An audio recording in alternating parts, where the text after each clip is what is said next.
तहज़ीब का वो दरख्शां बाब है जिसने फ़लसफ़ा, जमहूरियत, साइंस, आर्ट और सियासत की बुनियादें रखीं। ये महज एक मुल्क की कहानी नहीं, बल्कि एक ऐसे नज़रियाती इनकलाब की दास्तान है जिसने मशरक़ व मग़रिब के संगम पर जन्म लिया। ज़ैल में क़दीम यूनान की मुकम्मल तारीख़ को तफसीली अबवाब में तक़सीम किया गया है ताकि इसके उरूज व ज़वाल के हर पहलू का इहाता किया जा सके। 1. इब्तिदाई दौर। कौन सी कायहत। यूनान की तारीख़ का आगाज़ बहरा एजियन के जज़ायर और साहिलों से हुआ। मीनून तहज़ीब तकरीबन 3000 कब्ल मसीह में जज़ीरा क्रीट पर मीनून तहज़ीब परवान चढ़ी। ये एक समंदरी ताकत थी जो अपनी खुशहाली और फ़न तामीर के लिए मशहूर थी। कनौसुस का अज़ीमुश्शान महल उनकी महारत का मुंह बोलता सबूत है। ये लोग तिजारत के जरिए मिस्र और बैनुन नहरैन से जुड़े हुए थे। माइसियान तहज़ीब तकरीबन 1600 क़ब्ल मसीह में यूनान के ज़मीनी हिस्से पर माइसियान तहज़ीब उभरी। ये लोग जंगजू थे और उनकी हुकूमत छोटे छोटे बादशाहों पर मुश्तमिल थी। होमर की मशहूर दास्तानें आइलियड और ओडेसी इसी दौर के वाक़यात, ख़ास तौर पर ट्राय की जंग की अक्कासी करती हैं। 1100 क़ब्ल मसीह के करीब ये तहज़ीब पुरअसरार तौर पर तबाह हो गई, जिसे तारीख़ दौर का आगाज़ कहा जाता है। 2. यूनान का तारीख़ दौर और अहद क़दीम। 3 सदियों की खामोशी के बाद 800 क़ब्ल मसीह के लगभग यूनान दोबारा बेदार हुआ। इस दौर को आर्किक पीरियड कहा जाता है। शहरी रियासतों का क़याम।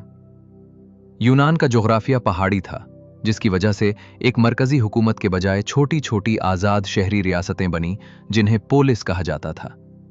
उनमें एथेंस, स्पार्टा, कोरनथ और थीबस नुमाया थीं। ओलंपिक खेलों का आगाज़।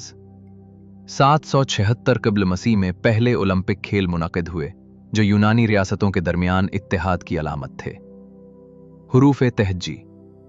यूनानियों ने फिनिशियाई हुरूफ को अपनाया और उनमें वोल्स का इजाफा करके जदीद हुरूफ़ तहज्जी की बुनियाद रखी। 3. एथेंस और स्पार्टा। 2 मुतज़ाद निज़ाम। यूनान की तारीख़ उन 2 रियासतों के जिक्र के बगैर अधूरी है। एथेंस, जमहूरियत का गहवारा। एथेंस ने दुनिया को डेमोक्रेसी का तसव्वुर दिया। यहाँ के शहरी सिर्फ आज़ाद मर्द बराह रास्त कानून साजी में हिस्सा लेते थे। एथेंस इल्म, अदब, ड्रामा और फ़लसफ़ा का मरकज़ था। स्पार्टा, फौलादी रियासत। स्पार्टा एक खालिस फौजी रियासत थी। यहाँ 7 साल की उम्र में बच्चों को रियासत के हवाले कर दिया जाता था ताकि उन्हें सख्त जान सिपाही बनाया जा सके। उनका मकसद सिर्फ जंगी महारत और नज़्म ज़ब्त था। 4. यूनानी और ईरानी जंगें।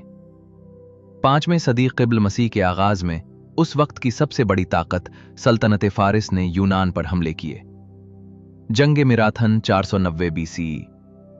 एथेंस ने तन्हा ईरानी फौज को शिकस्त देकर अपनी बका का सबूत दिया। थिर्मोपीले और सलामिस। बादशाह ज़र्क्सीज़ के हमले के वक्त स्पार्टा के 300 जानबाजों ने थिर्मोपीले के मकाम पर बहादुरी की दास्तान रकम की, जबकि सलामिस की समंदरी जंग में यूनानी बेड़े ने ईरानियों को फैसला कुन शिकस्त दी।